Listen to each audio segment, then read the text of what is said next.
आघाडीवर आहेत। यामध्ये काही विजयी उमेदवार देखील आहेत। ठाण्यामध्ये राजन विचारे यांच्या पत्नीचा पराभव झालेला आहे।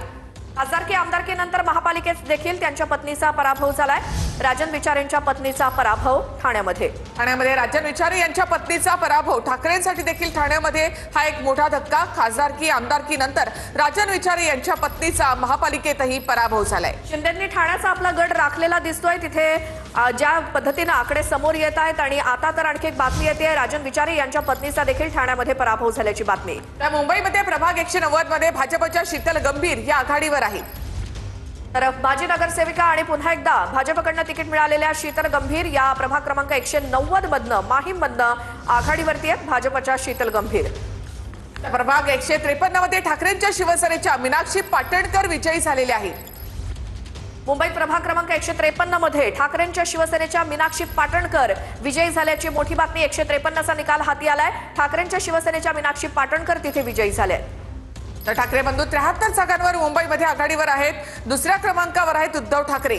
तर 153 मध्ये ठाकरेंच्या उमेदवार विजयी झालेले आहेत। मीनाक्षी पाटणकर या ठिकाणाहून विजयी झाल्या आहेत। मुंबईत 153 क्रमांकाच्या प्रभागाचा हा निकाल आपण बघतोय। ठाकरेंच्या शिवसेनेच्या मीनाक्षी पाटणकर यांचा विजय झालाय। प्रभाग क्रमांक 153 मुंबईतला हा निकाल। 29 महापालिकांपैकी 24 महापालिकांमध्ये भाजप आघाडीवर आहे। भाजप शिवसेना 127 जागांवर आघाडीवर आहे। मुंबईमध्ये सगळ्यात मोठा पक्ष भाजप।